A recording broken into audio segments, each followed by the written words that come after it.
नमस्कार my dear friends, मैं आपका दोस्त पीयूष रंजन। जैसा कि आपसे मेरा वादा है कि प्रतिदिन प्यारी सी स्टोरीज, प्यारी सी कहानियाँ, प्रेरक कहानियाँ आपके लिए प्रतिदिन लेकर हाजिर हूँगा। आइए बात करते हैं। एक बार की बात थी कि एक जगह पर एक बुजुर्ग व्यक्ति रहते थे। उनके बगल में जो है एक रुचिका नाम की लड़की भी रहती थी।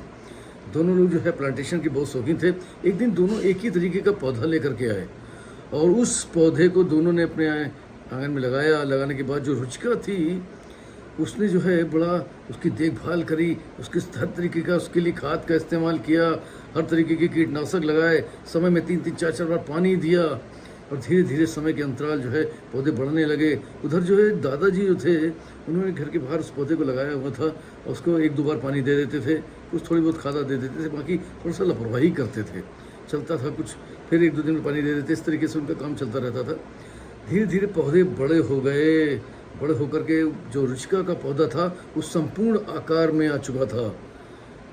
दादाजी का पौधा अभी जो है पूरी तरीके से अपना संपूर्ण आकार प्राप्त नहीं कर पाया था। अभी थोड़ी सी कमी दिख रही थी उसके आकार में और रुचिका का पौधा बिल्कुल हरा भरा दिख रहा था, सुंदर सा दिख रहा था। अचानक एक दिन जो है बहुत तेज आंधी आना शुरू हो जाती है। आंधी, गर्जना, बरसात रात भर तूफान का रूप ले लेती है। सब घर के अंदर होते हैं। अगले दिन सुबह जब तूफान थमता है तो रुचिका और दादाजी दोनों ही निकल के अपने पौधों को देखने के लिए आते हैं। देखते हैं कि जो रुचिका का पौधा था वो टूट कर गिर पड़ा था, जड़ से उखड़ गया था, लेकिन दादाजी का पौधा बस हल्का सा झुका था लेकिन खड़ा हुआ था। ये देख करके रुचिका बड़ी आश्चर्य हुई। कहा, दादाजी ये बताइए कि मैंने तो इसकी इतनी देखभाल करी, हर पल 3-3 4-4 बार पानी देती थी, खाद देती थी, कीटनाशक देती थी, इस सब के बावजूद भी ये कैसे गिर सकता है, कैसे गिर गया ये?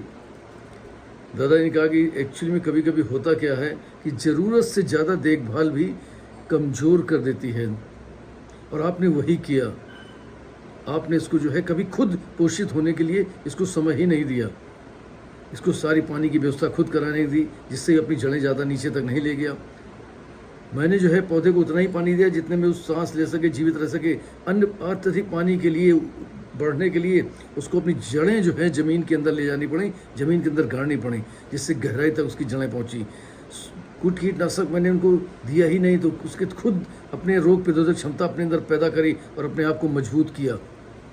तो जब आप ज़रूरत से ज़्यादा किसी चीज़ की देखभाल कर देते हैं तो वो भी कहीं ना कहीं नुकसानदायक होता है। और आज की जो परवरिश है मित्रों, आप ध्यान दीजिए कि जो दाम्पत्य हैं, जो एकल परिवार हो रहे हैं, वहाँ पे जो है जो एक जोड़ा होता है वो 2 या 1 बच्चा ही पैदा कर रहे हैं और उसकी सारी ख्वाहिशें, बहुत लाड़ प्यार, हर चीज़ को आगे से आगे करने का प्रयास करते हैं, जिससे कहीं ना कहीं बच्चे जो स्वयं के अंदर जो क्षमताएं डेवलप करने का उनके अंदर जो स्वभाव होता है, प्राकृतिक स्वभाव होता है, वो समाप्त होने लगता है और स्वयं की अपनी अंदर से वो अपने आप को मजबूत नहीं कर पाते हैं।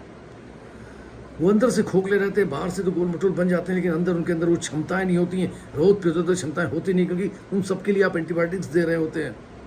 हर चीज़ के लिए हर चीज़ के लिए कभी प्राकृतिक रूप से उनको बढ़ने का मौका ही नहीं मिलता, कभी मिट्टी में खेल ही नहीं पाते।